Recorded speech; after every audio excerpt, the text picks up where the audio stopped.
ही जो संज्ञा होए, कर्म क्षेत्र की गंगा होए, तू अशोक का वंशज है तो बोल जहां तक प्रज्ञा हो। ऐसे नहीं चलता। हमारे गेस्ट नेपाल से आए हुए हैं, ये आवाज पहाड़ों के पार जानी चाहिए।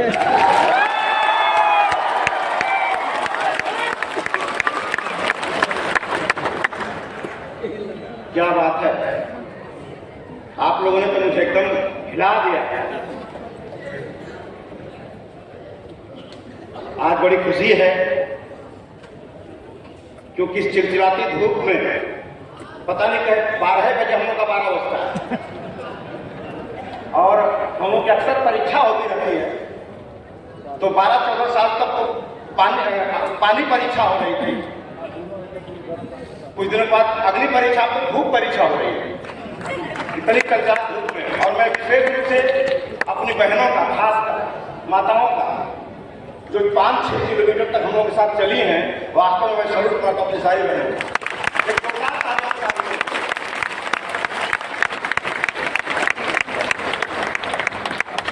और पूरे देश से आप लोग आए हैं, आज बहुत अच्छा लग रहा है। और मैं चाहूंगा कि इस उत्सव को एक जोरदार ताली से महोत्सव में बदल दीजिए।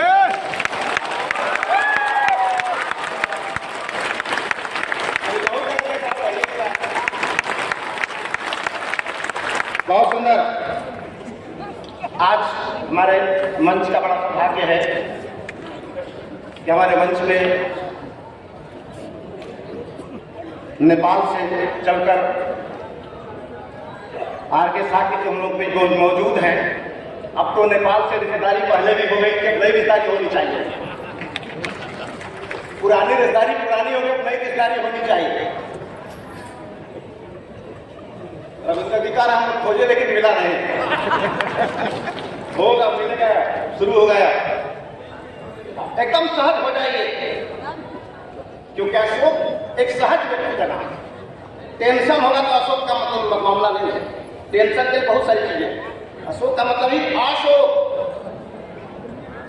शोक से जो फ्री हो जाए, टेंशन फ्री, अशोक हो जाए, वही अशोक है। तो आज हम लोग, हमारे मंच का सौभाग्य है कि हमारे मंच पे हम सबके राष्ट्रीय अध्यक्ष सम्मानित दीननाथ मौर्य जी हमारे मंच पर बैठे हैं, जिनकी अध्यक्षता में हम सभी लोग, उनकी छत्र छाया में हम सभी लोग काम करते हैं। हमारे मंच पर उपस्थित हैं हमारे संजय सर। आज तो मैं तो चाहूंगा संजय सर की जोरदार ताली होनी चाहिए।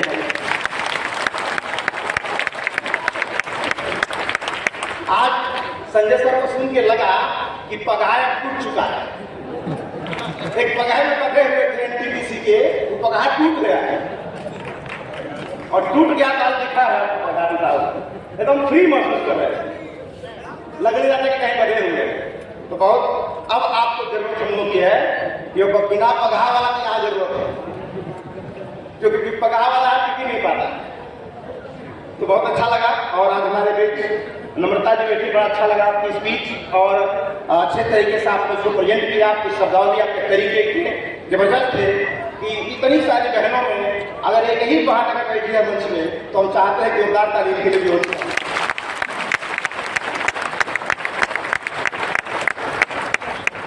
और बड़े श्रद्धा के साथ अपना सर नतमस्तक करते हुए हम लोग के बीच फादर बैप्टिस्ट यूनियन चर्च के आप फादर एमडी सर, बहुत श्रद्धा से आपका नमन करता हूँ।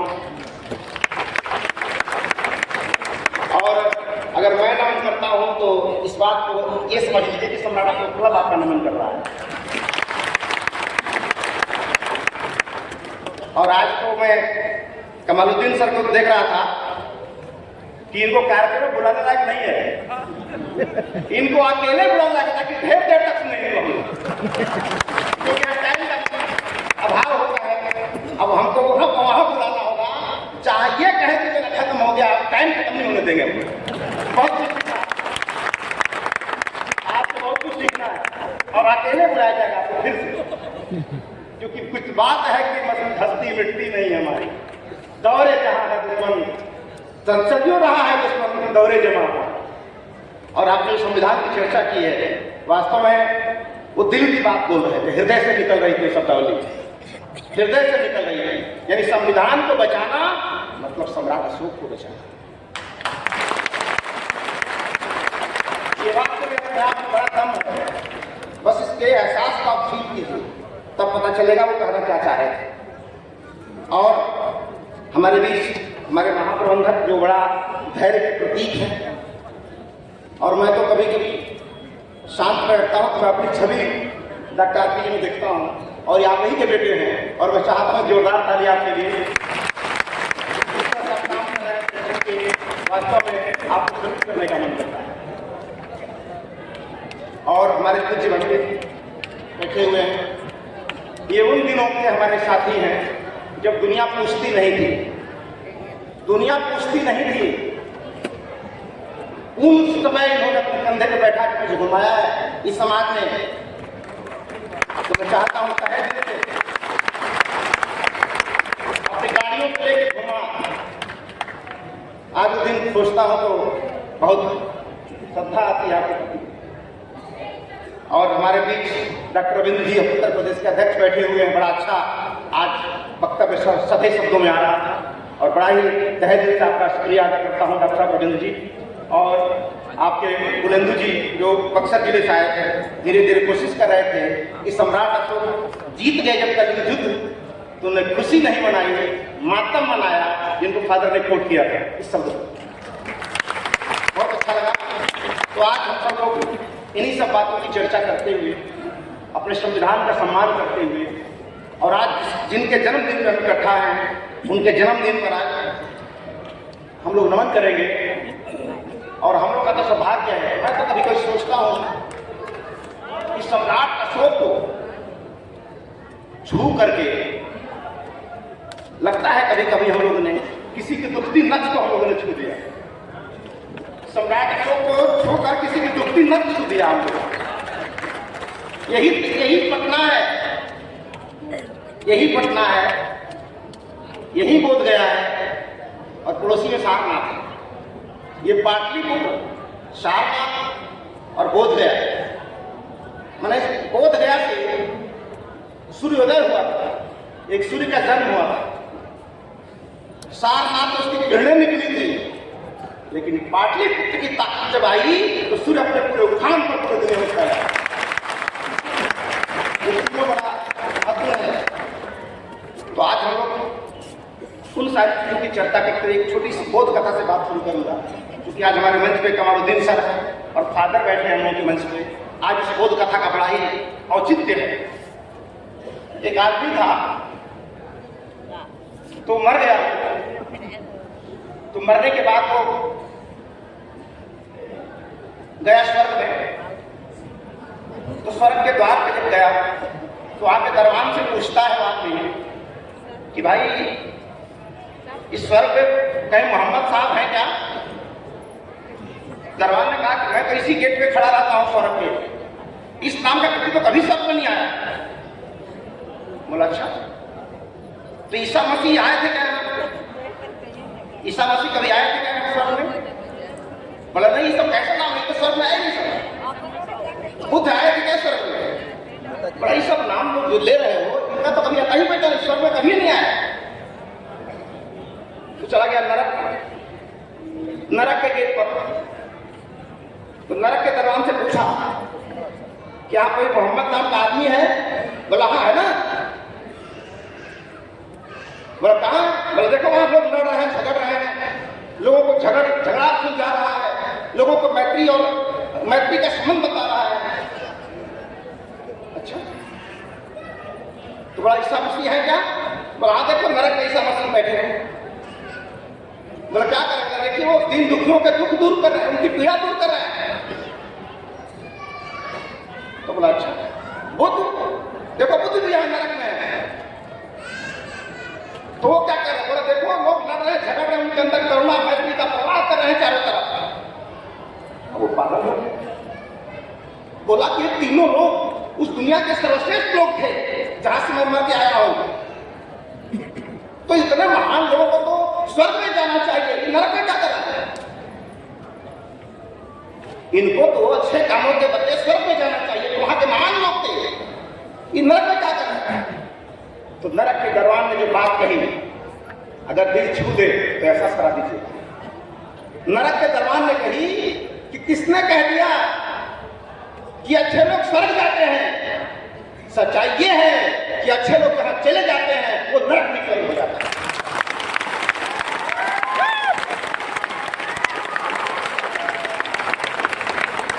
तो भगवान बुद्ध की, ईसा मसीह की, मोहम्मद साहब की स्वर्ग में क्या जरूरत है? स्वर्ग तो अच्छे लोग हैं, इनकी जरूरत तो वहां है जहां बुरे लोग हैं।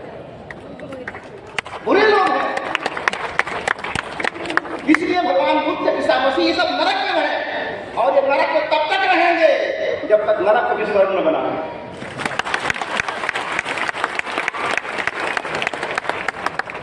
अब आप सोचिए, इन तीनों महापुरुषों को अगर जोड़ के अगर एक राजा निकालेंगे तो सम्राट अशोक के अलावा कोई राजा नहीं निकलेगा। इन तीनों महापुरुषों को अगर फेरेंगे तो जो रस निकलेगा वो रस ही सम्राट अशोक है। और देश को अगर अखंड रखना है तो मैं चैलेंज करता हूं इस देश को कि सम्राट अशोक से अलग हटकर कभी भी इस देश को अखंड नहीं रखा जा सकता। तो आज इस बात को, आज अशोक का जन्मदिन है, एक उत्सव का दिन है, तो आज हमें इसकी चर्चा जरूर करनी थी। अभी मैं भी बहुत बड़े अपने निजी परेशानियों से बाहर निकल के आया हूँ, एक आसानी क्रिया से बाहर निकला हूँ, उसको खुलने की कोशिश कर रहा हूँ। उसको मैं एक लाइन बोलूंगा कि ऐ जिंदगी रहम कर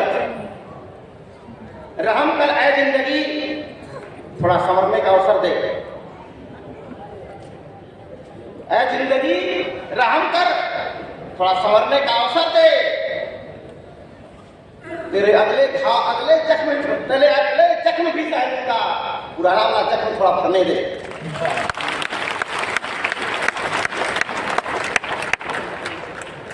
तो इस तरह से हम सारे लोग शुरू किए। आज का जो विषय है बड़ा ही गंभीर विषय है, और आज के परिवेश में इस भारतवर्ष में अगर एक अच्छा विषय हो सकता है तो यही विषय हो सकता है। और इस विषय में कोई सोच सकता है तो ये सम्राट अशोक क्लब ही सोच सकता है, और कोई सोच नहीं भारत में। जो संजय सर बता रहे कि सम्राट अशोक क्लब एक ऐसा संगठन है कि सम्राट अशोक को किताबों से, लाइब्रेरियों से निकाल के पब्लिक में लाया, नहीं तो इस वक्त तो खाली यूनिवर्सिटी में चर्चा हुआ करती थी, विश्वविद्यालय में चर्चा होती थी। तो अशोक का जो नीति है, अशोक का जो धर्म है, जब अंतिम व्यक्ति की भलाई के लिए है तो उनका मैसेज भी व्यक्ति के और समाज के अंतिम व्यक्ति तक पहुंचना चाहिए, और अंतिम व्यक्ति तक सरकार नहीं पहुंचा सकती, अंतिम व्यक्ति तक हम ही आप पहुंचा सकते। तो मैं मुख्यमंत्री महोदय भी आए नहीं है, उन्होंने इस पर्व को, मैं कल गया था शाम को, रात में हम और विषम जी गए यहाँ पे कन्वेंशन केंद्र, अशोका वाले कन्वेंशन केंद्र में, तो कैनोपी वगैरह लगाकर शानदार तैयारी हुई थी।